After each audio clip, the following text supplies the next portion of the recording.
Dear students, all of you take page number 60 in your textbook. Take exercise 3.3.4 recombination. What is meant by recombinations? We can cross the two parents. So purple flower with yellow seed is crossed with white flower, green seed. We can get purple flower and green seed. These two are the parents. We can get the new combination of character is called as recombination. This is done with the help of the process is called crossing over. What is crossing over? Exchange of DNA segments between the non-sister chromatids is called as the crossing over. As a result of crossing over, recombinants are formed. In this, they give the definition for recombination. Segment of DNA are broken and recombined to produce new combination of alleles. This process is called as recombination. What is ma? Segment of DNA are broken and recombined to produce new combination of alleles. This process is called as recombination. See here, segment of DNA is broken and recombined and to produce a new combination of alleles. Capital A, here we can get capital A, small a. New combination of alleles. This is called as recombination. What is recombination? Segment of DNA are broken and recombined to produce a new combination of result. This is formed as a result of crossing over. It is called as recombination. Next, take the heading calculation of recombinant frequency RF.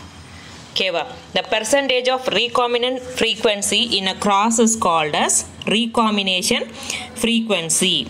So, one cross la monohybrid cross layo, dihybrid cross layo, namalukku evlo recombinants kadachirukku. Adoda frequency calculate பண்ற formulas தான் நமக்கு இங்க கொடுத்திருக்காங்க. ஓகேவா? The recombinant frequency, crossing over frequency is calculated by using the formula. The given data is obtained from the alleles in coupling configuration. So coupling reaction படிச்சோம்ல, coupling repulsion, அதை வச்சு அதோட அந்த ஃபார்முலா வந்து எக்ஸ்பிளைன் பண்ணியிருக்காங்க. So calculation of recombinant frequency என்னது? The percentage of recombinant progeny. இந்த percentage find out பண்ணுறதா என்னது?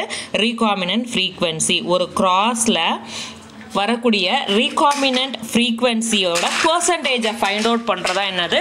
recombinant frequency.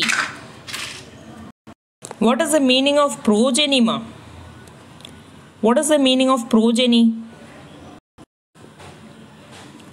Progeny, total number of offsprings தான் நம்ம progeny அப்படின்னு சொல்கிறோம். அதில் recombinant எவ்வளோன்றதை calculate பண்ணுறதா என்னது?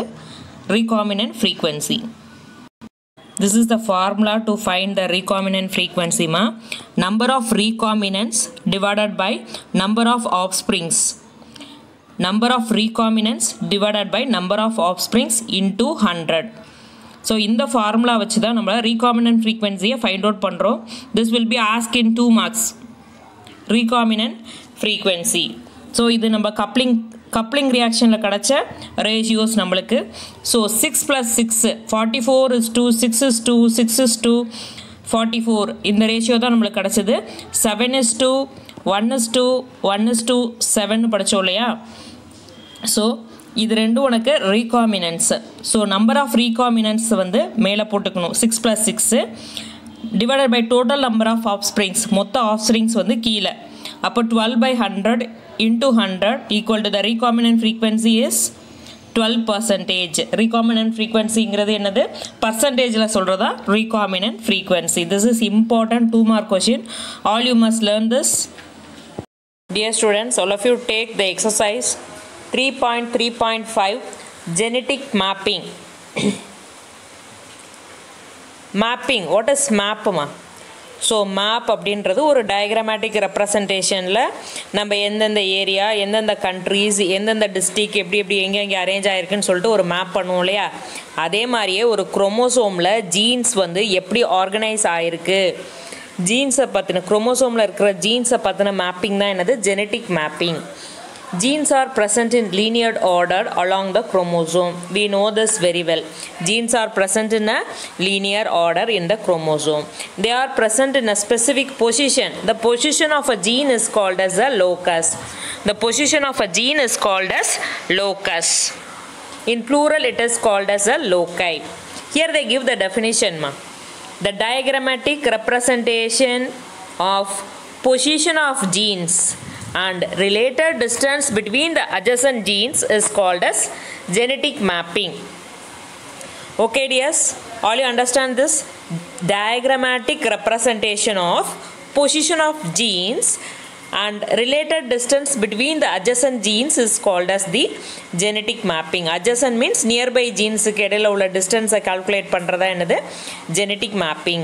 This genetic mapping is directly proportional to the frequency of recombination. So இப்போ 10% recombination நடந்துச்சுன்னா ஸோ அந்த 2 ஜீன்ஸுக்கு இடையில டிஸ்டன்ஸ் எவ்வளோ இருக்குன்னு பார்த்தீங்கன்னா 10 மேப் யூனிட்ஸ் இருக்கும். It is also called as a linkage map. The concept of this gene mapping was first developed by Morgan student Alfred H. Sturtevant in the year 1930. Morgan's நம்ம chromosomal basis of inheritanceல மார்கன்ஸோட role வந்து அவர் வந்து நிறைய அதில் experimental evidence நிறைய prove பண்ணியிருக்காரு. So அதனால் அவருக்கு வந்து இந்த ஜெனட்டிக்ஸ் ஃபீல்டில் அவளுக்கு வந்து நோபல் ப்ரைஸ் எல்லாம் கொடுத்துருக்காங்க. நம்மளுக்கு வந்து கிராசிங் ஓவர்ன்ற டேர்மை கொடுத்தவர் யாருன்னு படிச்சிருக்கோம், மார்கன்னு படிச்சிருக்கோம். ப்ளஸ் அந்த லிங்கேஜில் 2 டைப்ஸ் இருக்கு இல்லையா, அதையும் சொன்னவர் யார், டிஹெச் மார்கன்னு சொல்லி நம்ம படிச்சிருக்கோம். ஸோ மார்கனோட ஸ்டூடெண்ட்டு தான் இந்த ஆல்ஃபர்ட் ஹெச் ஸ்டூட்வெண்ட். இந்த year 1930 he developed the concept of gene mapping. It provides clues about where the genes lies on the chromosomes. It will give clues where the genes are present on chromosome. It is easy to finding with the help of the genetic map. அடுத்து அதில் map டிஸ்டன்ஸ்ன்னு சொல்லிட்டு ஒரு topic கொடுத்துருக்காங்க. Unit of டிஸ்டன்ஸை வந்து எப்படி measure பண்ணுறாங்கன்னா map யூனிட்ஸில் வந்து measure பண்ணுறாங்க. யூனிட் ஆஃப் டிஸ்டன்ஸ் இப்போ அதை வந்து எப்படி மெஷர் பண்ணுறாங்க, map units. Unit of distance is a map யூனிட்னு சொல்கிறாங்க. 1 map unit is equal to 1% of crossing over. ஒரு map unit is equal to 1% of crossing over. அப்போ 10 மேப் யூனிட்ஸ்னால் 10% of crossing over. 20% crossing over இருந்துச்சுன்னா 20 map unit. 1 map unit is otherwise called as a centimorgan. So ஒரு map unit என்னன்னு சொல்லலாம் நம்ம centimorgan. அதை எப்படி ஸ்மால் சி கேபிட்டல் எம் போட்டு ரெப்ரசன்ட் பண்ணுறாங்க. அதே 100 centimorgan is equal to 1 morgan. 100 centimorgan is equal to 1 morgan. Unit of distance எப்படி சொல்கிறாங்க, மேப் டிஸ்டன்ஸ்னு சொல்கிறாங்க. 1 map unit is equal to 1% of crossing over. அதே 50% ஆஃப் கிராசிங் ஓவர் இருந்துச்சுன்னா 50 மேப் யூனிட்ஸ் நம்மளுக்கு டிஸ்டன்ஸ் இருக்கும். டிஸ்டன்ஸ் வந்து 1னா கிராசிங் ஓவர் ரீகாம்பினேஷன் ஃப்ரீக்வன்சி எவ்வளவு 1 தான். 1 map unit is equal to is called as a centimorgan. Is called as centimorgan. 100 centimorgan is equal to 1 morgan. Here the distance between the A and the B gene is 3.5 map unit. That 3.5 map unit is equal to 3.5% crossing over. 3.5 map unit is equal to 0.035 morgan. See here, in a chromosome 4 genes are present. A, B, C, D chromosomes. Genes are present. Genes are linearly arranged. The distance between the A and B gene is equal to 3.5 centimorgan, and the distance between B and C gene is equal to 7.5 centimorgan, and the distance between C and D gene is 5.5 centimorgan. Next heading, uses of genetic mapping. இது ஒரு important 2 mark 3 mark 5 mark question. இந்த question இல்லாமல் genetic மேப்பிங்னா என்ன, அதோட definition plus அதோட users கேட்டு 5 mark கொஷினில் நம்மளுக்கு வந்து எல்லா கொஷின் பேப்பர்ஸ்லையுமே இந்த கொஷின்ஸ் வந்து கம்பல்சரியாக வந்திருக்கு. So give importance to this question. It is very very important question. Uses of genetic mapping. It is used to determine gene order, identify the locus of a gene and calculate the distance between the genes. It is used to find the gene order. A gene வந்து C வந்திருக்கா, B வந்திருக்கா, அந்த ஜீனோட order நம்ம தெரிஞ்சுக்கலாம். தென் position of the ஜீனை understand பண்ணிக்கலாம். Distance between the 2 ஜீன்ஸை நம்ம identify பண்ண முடியும். Second point, they are useful in predicting the result of dihybrid and trihybrid crosses. ஓகேவா, இப்போ டைஹைப்ரிட் க்ராசஸ்ன்னு பார்த்தீங்கன்னா ஏதாவது 2 கேரக்டர்ஸ் எடுத்து நம்ம கிராஸ் பண்ணுவோம். அதுக்குள்ளே ஜீன்ஸ் வந்து சேம் குரோமோசோமில் ப்ரெசண்ட்டாக இருக்கா, டிஃப்ரெண்ட் குரோமோசோமில் ப்ரெசண்ட்டாக இருக்கா, ரெண்டுக்கும் இடையில எவ்வளோ டிஸ்டன்ஸ் இருக்குது, இதெல்லாம் நம்ம வந்து ஜெனட்டிக் மேப்பிங் மூலமாக ஆல்ரெடி நம்ம கன்ஸ்ட்ரக்ட் பண்ணியிருக்கோம் இல்லையா.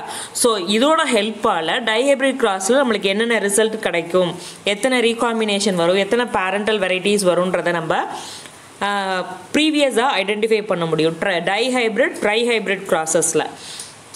இட் அலோஸ் த ஜெனட்டிசிஸ்ட், அதாவது the study about the gene, the person who study about the genes is called as a geneticist, to understand the overall genetic complexity of a particular organism. ஒரு ஆர்கானிசத்தில் இருக்கிற அந்த overall ஜீன்ஸை பற்றின studies வந்து அந்த ஜெனட்டிஸ்டிக்ஸ்க்கு வந்து ஹெல்ப்ஃபுல்லாக இருக்குது. ஓவரால் ஜெனட்டிக் காம்ப்ளெக்சிட்டி, ஒரு ஆர்கானிசமில் இருக்கிற அந்த ஒட்டுமொத்த அந்த ஜீன்ஸை பற்றின அந்த genetic map that will help to the geneticists. ஓகேம்மா, இதில் மார்கன்ஸ், சென்டிமார்கன்ஸ், அந்த 1 mop unit is equal to 1% crossing over, இதெல்லாம் பார்த்தோம் இல்லையா. ஸோ இதெல்லாம் வந்து ரொம்ப ரொம்ப இம்பார்ட்டண்டான 1 வேர்ட் கொஷின்ஸ்மா. ஸோ இந்த ஜெனட்டிக் மேப்பிங் படிச்சின்னா இதுலேருந்து நம்மளுக்கு கண்டிப்பாக ஒரு 2 மார்க்ஸாவது நம்ம எக்ஸாமில் வந்து கெயின் பண்ண முடியும். ஓகே.